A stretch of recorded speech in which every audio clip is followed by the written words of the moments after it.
Ikaw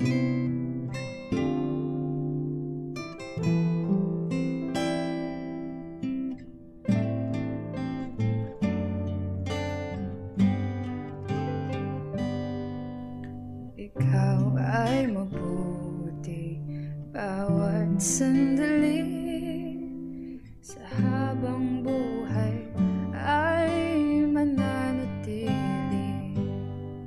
Hindi mapapawi o may kukubli, maging sa dilim ng gabi. Sanigang matibay ang iyong pangako, lakas at pag-asa ng aking puso. Hindi na mabilang pagkakataon, patunay ng katapatan mo.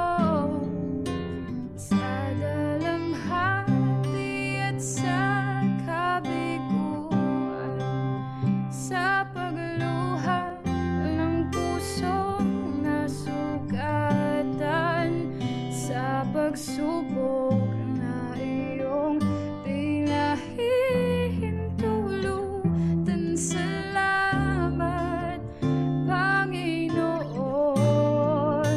sa katugunan sa aking dalangin, sa kalakasan sa'yo nanggagaling, sa pagtuturo at pagtutuwid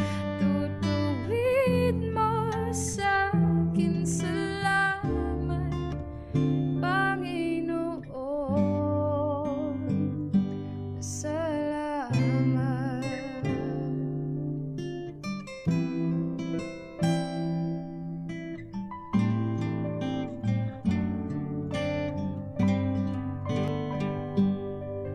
Sanigang matibay ang iyong pangako, lakas at pag-asa ng aking puso. Hindi na mabilang pagkakataon, patunay ng katapatan mo.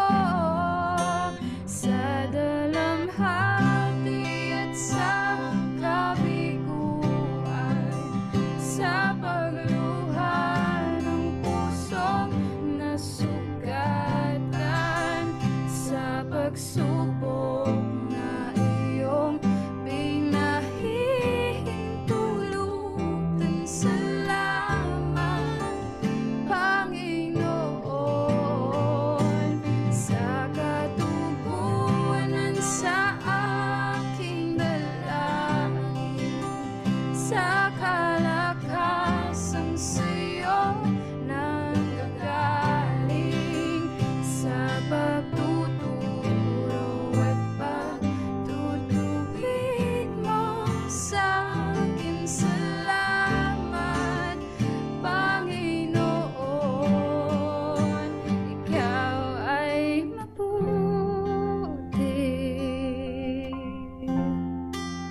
ikaw ay tapat.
kalikuan sa pagluha ng pusong nasugatan sa pagsubok na iyong pinahihintulutan. Salamat, Panginoon, salamat.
In the land of gentle people.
Education is not preparation for life. Education is life itself. To our energetic principal, Mrs. Maria Gina C. Gacho, to my dear fellow graduates, aspiring teachers, and advisors, ladies and gentlemen, good morning. I take a great pleasure in welcoming you all in this very important and awaited occasion, our graduation day. Graduation is not the end, it's the beginning. High school has been an unforgettable journey that has prepared us for the future. We made the most memorable yet influential moments of our lives as a student. Moments that is worth to treasure and will keep us inspired in going through the next level of our journey. We cry, we laugh, we learn, and even in the midst of this new normal times, we experience great struggles in learning, especially in the new mode of learning strategies and loss of internet connection. But now, we made it to finish senior high school. By the grace of our God Almighty, and by the guidance of our aspiring subject teachers and advisors, and by the unending supports of our parents and cheerful friends. We made it to be one of the batch 2020-2021 senior high school graduates of Eva J. Montilla National High School.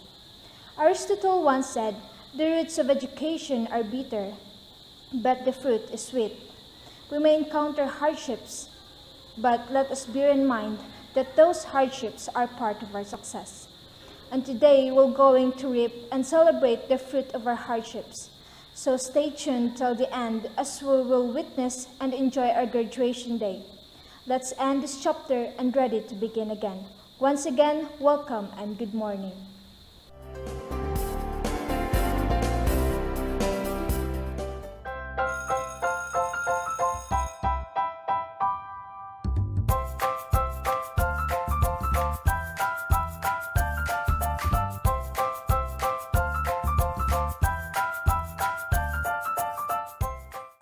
Good day to each and everyone who is attending virtually present at this time of our graduation ceremonies for our beloved and very precious graduates for the school year which ends at this time. First of all, I'd like to greet the parents and family members without whose sacrifices, whose reminders, and whose participation in the learning process for our graduates have resulted in this culmination program. This year, your role has changed drastically, where we've always believed that the matter of educating our children rests nearly exclusively on our teachers and our staff. This time, you parents, you family members, you who are in the households of our learners have expanded your role and contributed to this wonderful day wherein finally, our learners are graduating in this culmination exercise.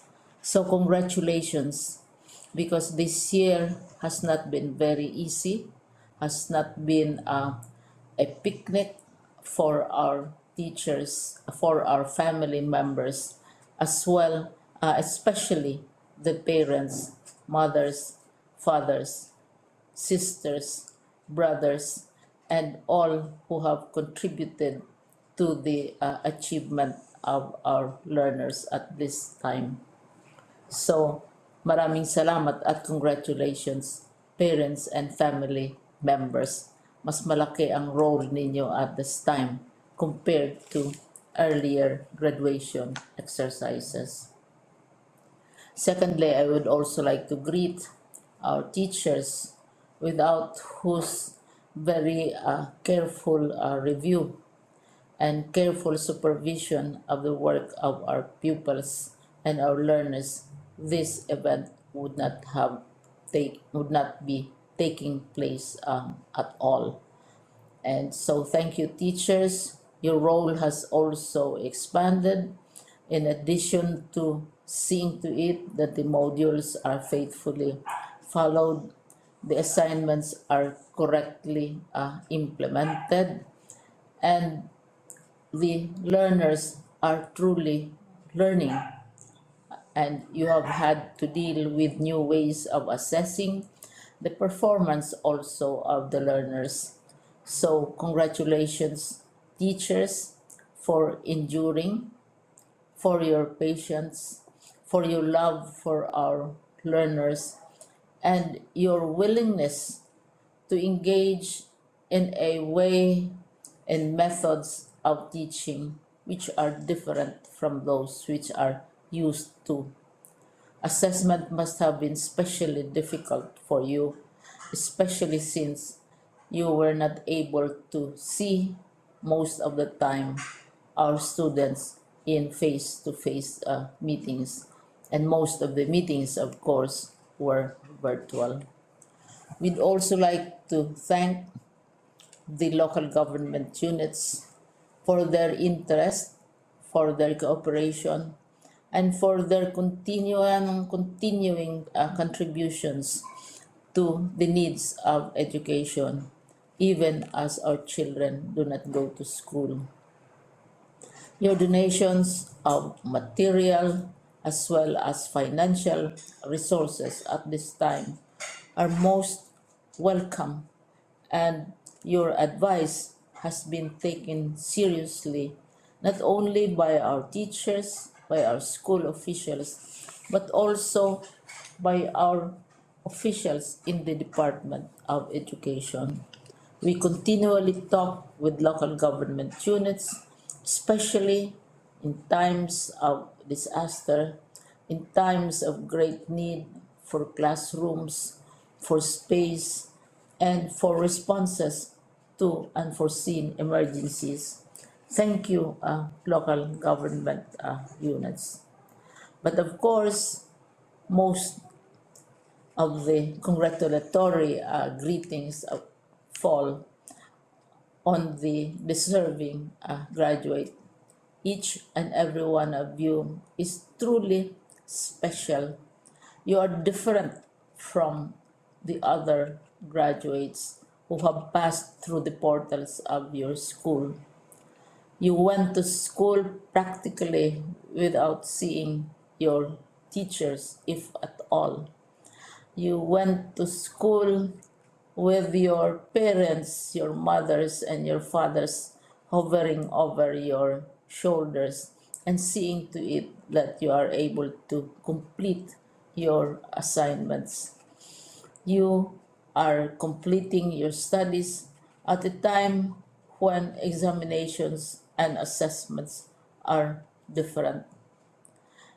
You are culminating these long months of hard work at this time, even as you have to do family chores, even as you are distracted, and even as your world has turned upside down, and it seems and it appears as if we don't know what the future holds and what will happen next. But you have persevered, and now you are ready to graduate. And therefore, you deserve each and every bit of congratulations from us in the Department of Education, from your parents and family members, your teachers, from the officials in local government, as well as in the parent teachers associations. You deserve each and every single congratulatory pat on your back, each hug virtually, of course, and each greeting, which I am sure you are also receiving virtually.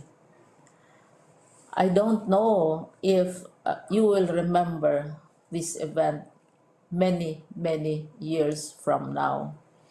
I have tried to recall myself who our graduation speaker was when I finished high school and when I finished my college studies. All I remember is that the graduation speaker was someone important, someone who was invited because that someone is supposed to give a message. What was more important to us graduates at that time was the excitement of the celebrations, the happiness and the joy of our parents, the sadness of parting from our classmates and from our teachers, and the enjoyment of all the graduation events that usually take place come commencement day. When I was a college student, we had a series of events which were designed to embed in our minds, which were designed to help us remember and not forget our days in college. We would spend one whole day going around the campus, visiting the classrooms, saying goodbye to our teachers, and sharing memories.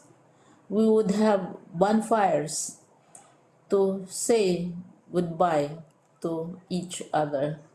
We had baccalaureate services where we committed ourselves to God and we prayed for guidance when we go out into the world.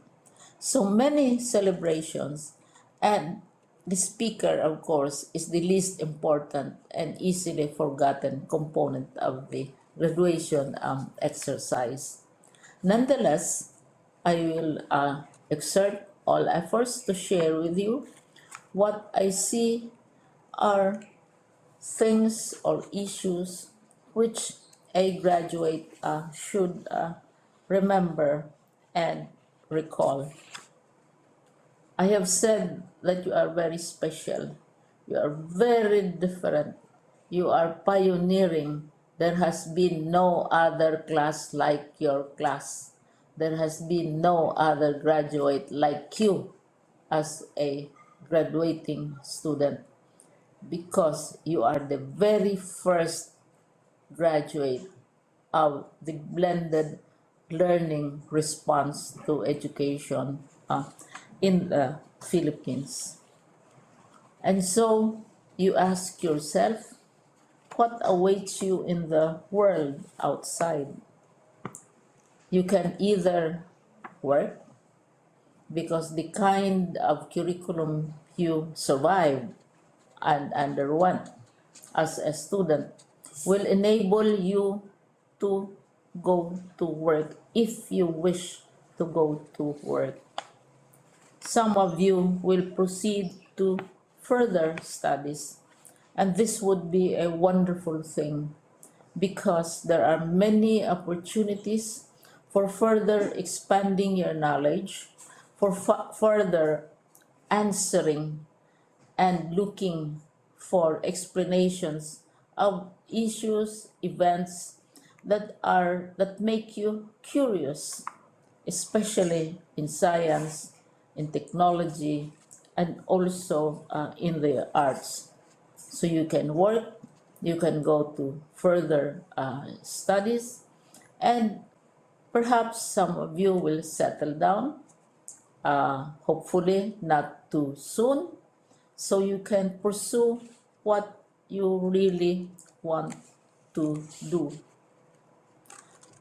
So today, this is why we call this exercise a commencement exercise.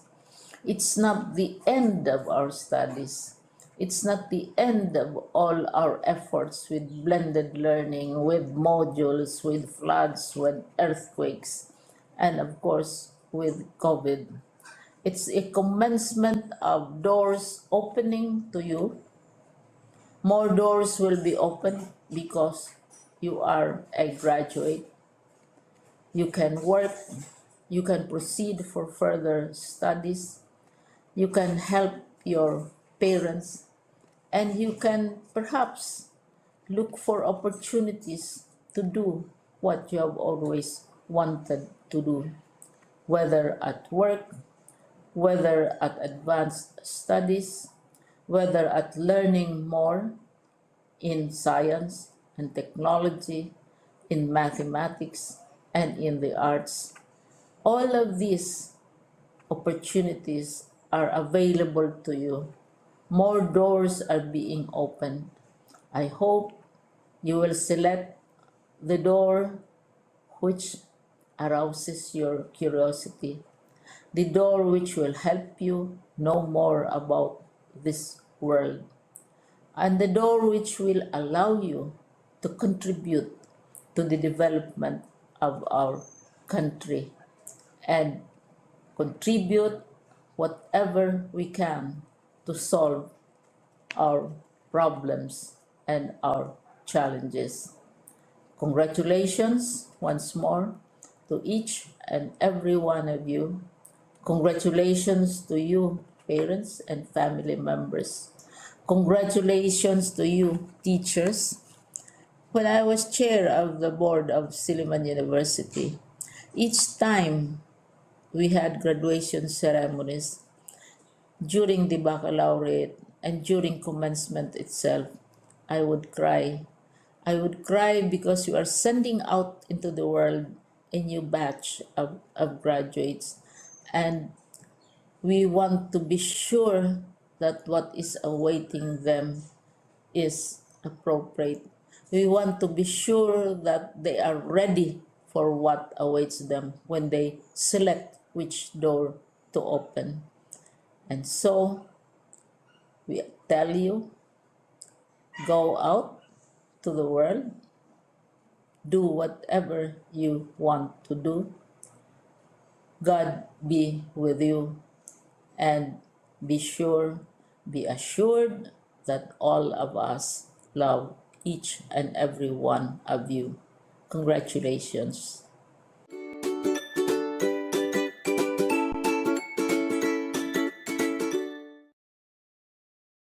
Congratulations, dear graduates and completers of school year 2020-2021. You make us look at the future with anticipation and pride. You have once again proven that true champions can thrive in the midst of the challenging realities of life. Your sheer grit and resilience have brought you this far in your lifelong pursuit of quality education.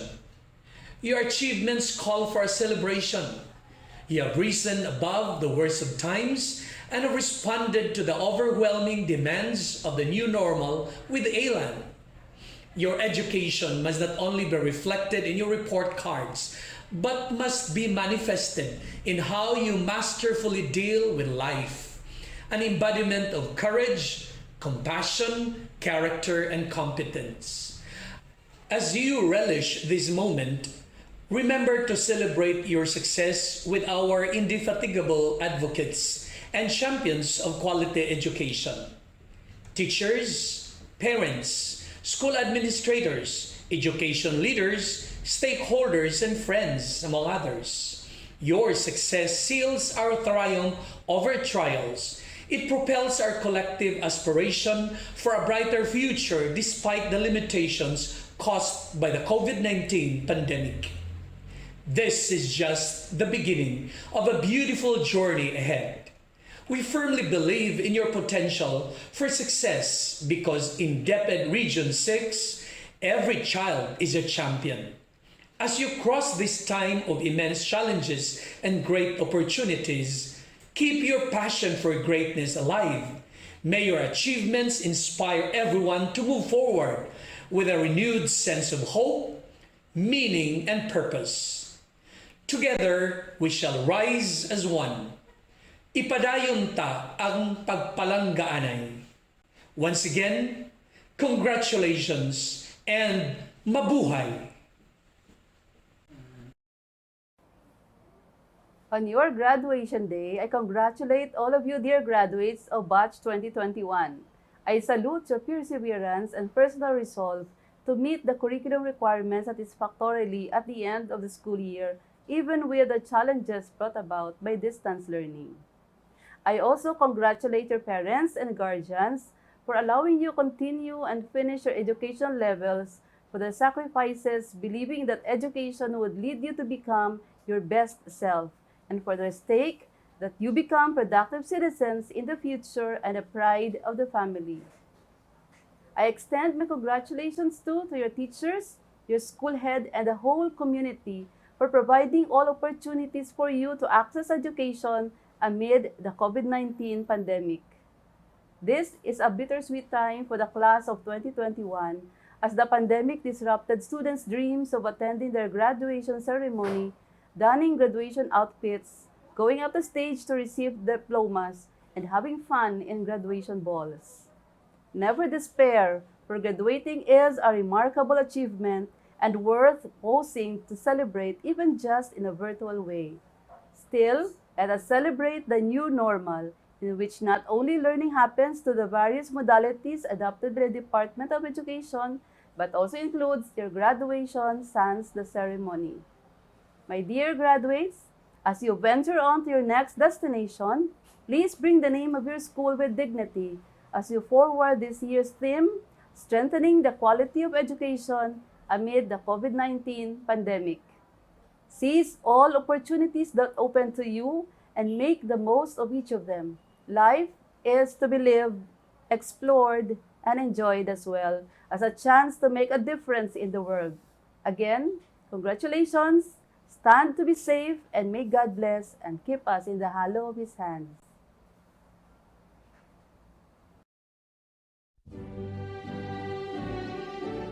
School leaders, teachers, parents, students, stakeholders, completers, graduates, ladies and gentlemen, good day. My sincerest congratulations to the graduates of this school for their earnest to finish the course, to the instructions for preparing them to enter a new phase of life practically shared by teachers and stakeholders. They are contributory elements for the future of the children.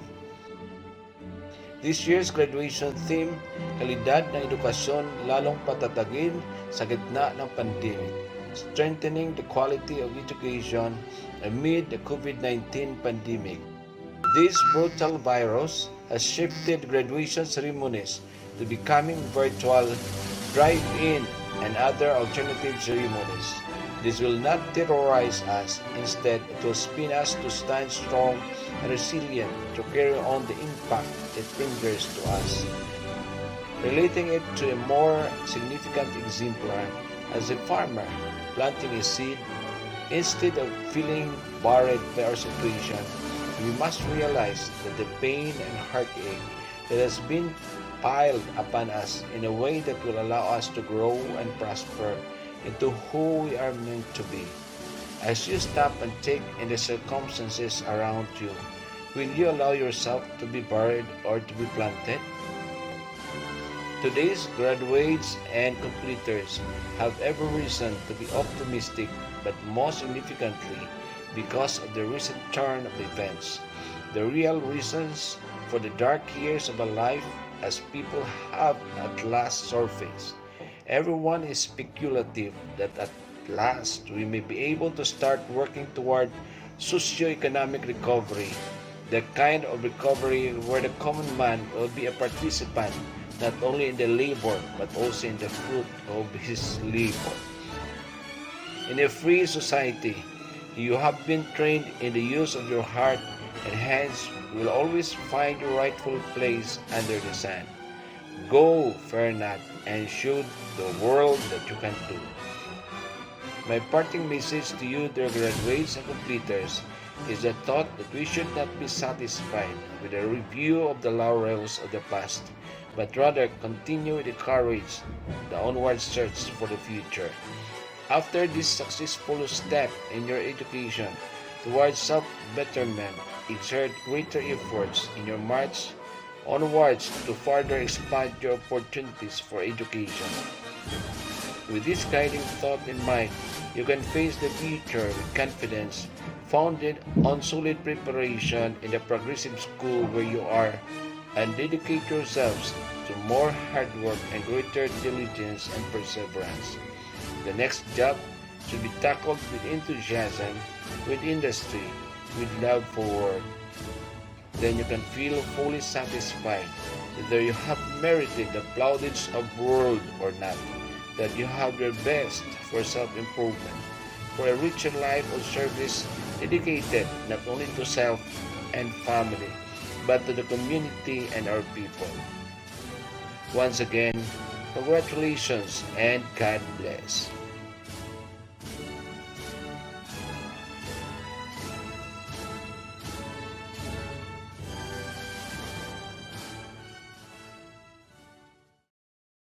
Good day to one and all.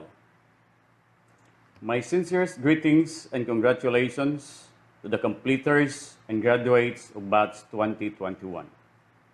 Education plays a pivotal point in human endeavor.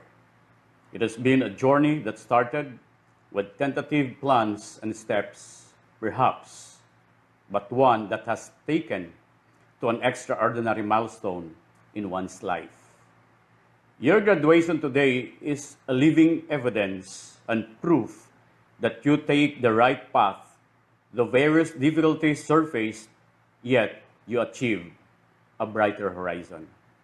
Looking back with the experience that you have had, certainly there was a beginning, and thankfully there was progress, and yes, undeniably you have been successful. This year's graduation theme, strengthening the quality of education amid the COVID-19 pandemic. It reminds us that no matter how hard life is, whatever problems and difficulties that you have encountered, still you keep on reaching your goal, and that is attaining virtuous and quality education.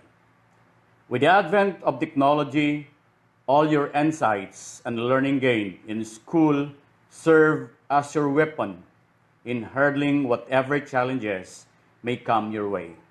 Always believe in yourself, your capabilities, and above all, trust God, for He can do wonderful things for your success. My congratulations and kudos, everyone. It is with great pleasure and admiration that I convey my best wishes and profound felicitations to all the graduates and academic awardees of the school year 2020-2021. Today marks another pinnacle in your life's journey. Every moment in your life serves as the next stepping stones to something greater. Your education has prepared you for whatever happens in this time of crisis. There were difficulties in your way that you were able to overcome, like the times you were answering your self-modules with full of uncertainty, but I am sure that you will not stop there. Not even the pandemic can hold your goals. Your determination will lead you to great success and happiness in life. Indeed, finishing this challenging school year during these trying times of COVID-19 pandemic is remarkable, since it has been inevitable to face and accept the new normal landscape of education. It has been a school year of extraordinary hard work, dedication, and passion for all school leaders, teachers, learners, and parents in dealing and coping with chosen learning delivery modality to meet most essential educational requirements. Likewise, the incessant motivation and support of parents towards the seemingly thorny roads to success caused by the global health crisis, as well as strict obedience to various health and safety protocols, have enormously pitched to this moment of your graduation and completion. Success is not by accident. It is through hard work, perseverance, learning, studying, no less of enthusiasm. All of you have your foundation and you're about to find out if it's good one. If you can get through, it's going to be on the strength of what you have already. How we conducted ourselves, we define who were and what we stood for. If we were not honorable, then we stood for nothing. As you start your new journey of education, the first thing you should do is draw a map of your own, for education is the key to unlocking the world, for it's something all have to keep pursuing day after day. As our Honorable Secretary Leonor Bunis advocates that education must continue, and so is your graduation. If COVID-19 has taken away your freedom of stage use of your graduation, what is more essential is you mark as full-fledged graduates. That is once true that COVID-19 can't take that from you. With you, the graduating class of 2021, you have been through so much. We have an opportunity to change the path from one of convenient forgetting and wild amnesia, which is a kind of indifference, to one of reckoning and remembrance in order to contend with our past and shape our future. My beloved parents, accept my heartfelt gratitude. Thank you for being an effective and efficient partner of the Department of Education in the implementation of distance learning. Your support is a deeper reflection of the unconditional love you bestowed to our learners through the years. Thank you for the power of technology that we have our video presentation and make our graduation possible. Allow me therefore to congratulate you all on behalf of the teaching staff, the parents, stakeholders of Eva G. Montilla National High School, your Evanian family, to make this school year a success, and most of all, to our Almighty Father, who guide us in our endeavor in the midst of COVID-19 pandemic, for making us all safe. Finally, your achievements and triumph give our theme for this year, strengthening the quality of education amid the COVID-19 pandemic, a very special meaning. You did it! Congratulations! God bless! Keep safe, everyone!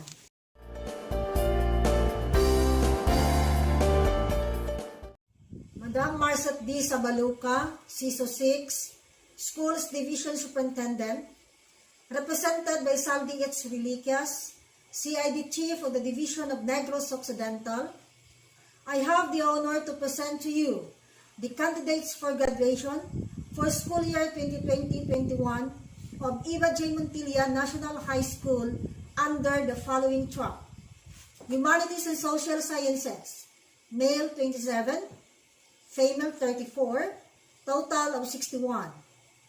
Technical Vocational Livelihood, Agriculture and Fishery Arts, male 34, female 29, total of 63. Technical Vocational Livelihood, Cookery, male 10, female 7, total of 17. The total number of grade 12 students, male 71, female 70, a total of 141. I hereby certify that they have satisfactorily completed all the requirements of the secondary program of the K-12 Basic Education Curriculum as prescribed by the Department of Education. May I therefore request you to confirm their graduation. Sir? Blessed day, everyone. By the virtue of authority vested in me by the Schools Division Superintendent, Marcet D. Sabaluca, CISO 6 of the Department of Education, Division of Negros Occidental, who has been authorized by the Secretary of Education, Leonor M. Briones, through the Regional Director of Region 6 Western Visayas, Ramel B. Oitico, CISO 4, to confirm the completion of students and upon the recommendation of the Principal, Maria Gina C. Gacho of Iva Montilla National High School, having satisfactorily completed the requirements of the senior high school program under the K-12 basic education curriculum. I do hereby confirm and approve the graduation of 141 students, of whom 71 are male and 70 are female, of Eva G. Montilla National High School for the school year 2020-2021. As such, they are now considered K-12 basic education curriculum graduates entitled to receive a diploma with all the rights and privileges appertaining thereto. Congratulations and God bless.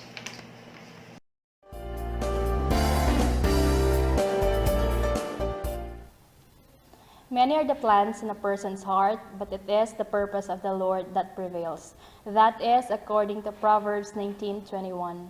To the teaching staff of Eva J. Montilla National High School, headed by Mrs. Maria Gina C. Gacho, to the district supervisor, Sir Rene J. Antinero, to the stakeholders, the Barangay Inayawan Council, the School Governing Council, and other community partners, to the parents, to the graduates, and to everyone who are with us today virtually, a blessed afternoon.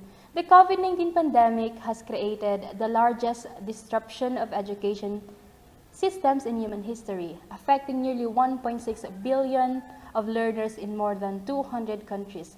The closures of schools, institutions, and other learning spaces have impacted more than 94% of the world's student population. This has brought far-reaching changes in all aspects of our lives. Social distancing and restrictive movement policies have significantly disturbed the traditional educational practices. For the continuity of education in the Philippines, the Department of Education has issued DepEd Order Number 12, Series of 2020, or the adoption of the Basic Education Learning Continuity Plan for the school year 2020-2021 in the light of the COVID-19 public health emergency. This BELCP is a package of education interventions that will respond to the basic education challenges brought about by COVID-19. Apparently, we are living in the midst of crisis where everyone is striving and thriving to survive. Look around you and you will see that things are not the same anymore. Most of us are living in fears and doubts about the uncertainties of what lies ahead, especially with the crisis brought about by COVID. This COVID puts a negative mark in the human history, and no one ever wants to live and stay like this forever. This afternoon, however, I would like to commend our dear graduates for overcoming all these negativities, unleashing in you during these trying times the positive characters that make you victorious today. With that, I would like to describe your victory today using the acronym COVID, that is COVID.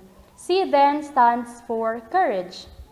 Courage is the mental or moral strength to venture, persevere, and withstand danger, fear, or difficulty.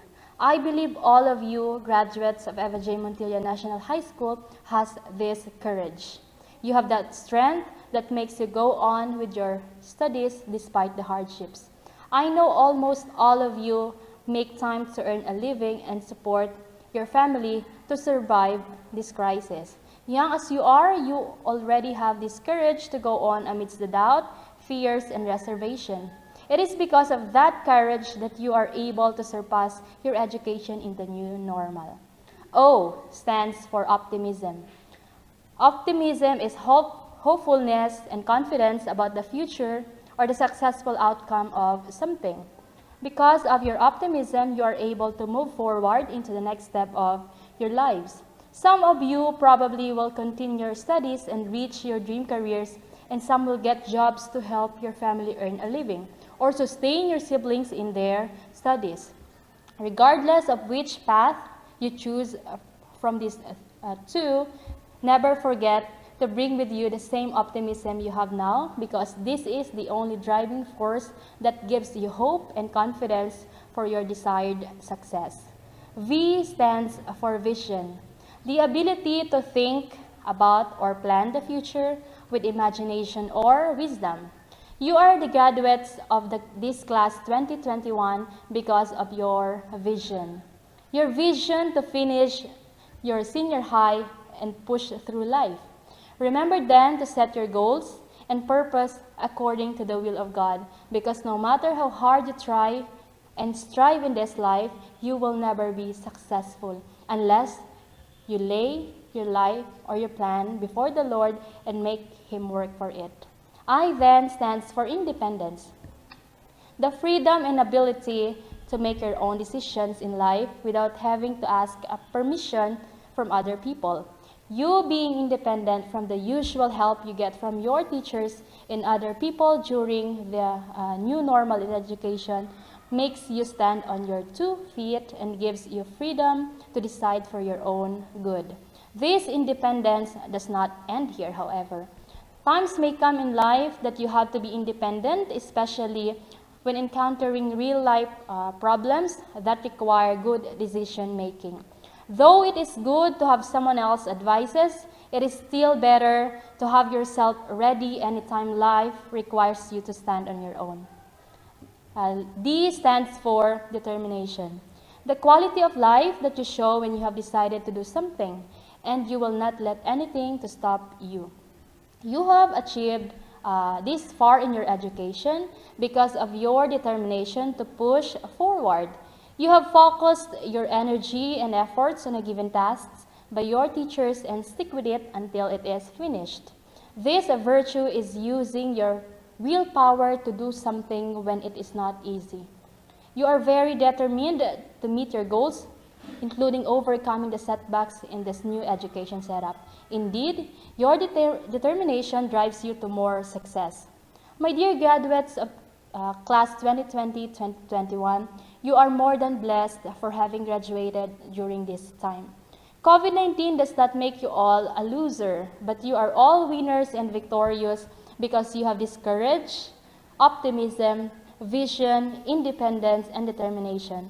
My prayers for you all are to be successful in every plan and action you have and you take, to be healthy all the days of your life, and above all these things, always have time for yourself to meditate and acknowledge what Proverbs 19:21 says.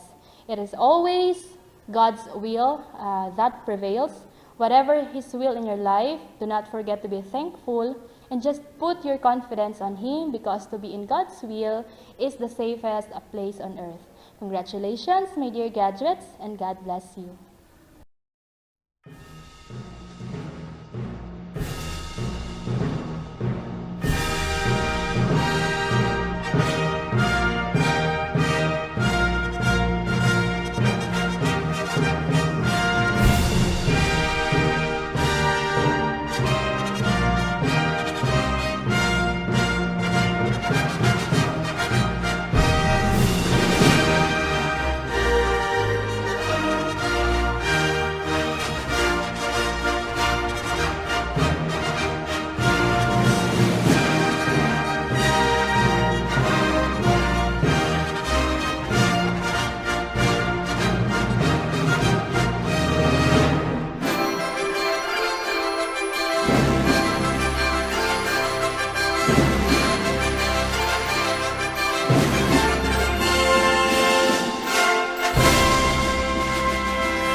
To our most beloved principal, Mrs. Maria C. Gacho, to the faculty and staff, PTA officials of Eva J. Montilla National High School, to my fellow graduates, good day. I, James Dean Bendrade, humbly stand before you today in law of the graduating class of 2021 to extend our deepest and sincerest gratitude to the people that made it possible to reach this point in our lives. Today marks the graduation of the batch of 2021 of Eva G. Montilla National High School under this new normal. This pandemic has been a huge hindrance to all of us and held us back from things we needed and wanted to do. We have faced innumerable challenges and surpassed all of them because of our will to succeed. After 6 years of hard works, tears, and other circumstances, we have come to an end of our senior high school journey. Let us not forget to acknowledge with gratitude to the people who had a hand behind our success. On behalf of the graduating class, I would like to thank these people that were instruments to each and everyone's triumph. To my classmates and schoolmates for giving us memories that we will forever cherish and stays in our minds and hearts. To our parents for selflessly giving us the support we need financially, emotionally, and spiritually. To our own superheroes that sacrificed themselves to give us the best education for our bright future. Our dear teachers, thank you so much for teaching us and giving us values in order for us to be a good and responsible student. To our most hardworking principal, thank you for maintaining and keeping the institution successful and a progressive one despite of this pandemic situation. And last but not the least, our advisors from grade 7 to grade 12 who stand as our second parent for helping and guiding us in making the right path in our bright future. And always there to listen and open up regardless of our feelings and emotions as a student. Congratulations to the batch of 2020-2021. We have done great and deserve this achievement.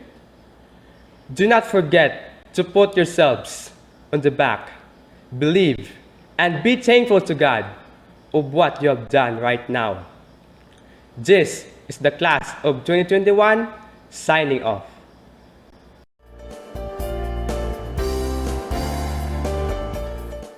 To our dear DepEd officials, to the proud parents of the graduates, and to the graduates, my warmest congratulations for the job well done. As completers of the junior high school, bear in mind that completion is not the end of education, but rather a start of a new beginning. Learning doesn't stop here. Treat this completion as the start of a new level of higher learning. As young adults, there are new tasks at hand to better understand your craft, master it, and achieve great things in doing so. At the same time, you will learn to face real-life challenges. There will always be trouble along the way, but as said, do not see tomorrow with a dim light, for what lies beyond this day could be the highlight of your lives. The well-deserved fruit of your labor as a student during this time of crisis will help you to achieve more in the future. Guided by dedication, hard work, and strong faith, will take you to places and happiness that no amount of money can buy. To the parents, I thank you for supporting your children in going to school, despite the difficulties you had encountered caused by the present health crisis. But still, you pursued to have your children reach this day of reaping the fruits of your toil, their certificates, a passport to another level of learning. Once again, congratulations and Godspeed. This is not goodbye. I know we'll meet again. Oh, this is not goodbye. I know we'll meet again. So let your life begin, 'cause this is not goodbye. It's just I love you to take with you until you're home. It is I love you to take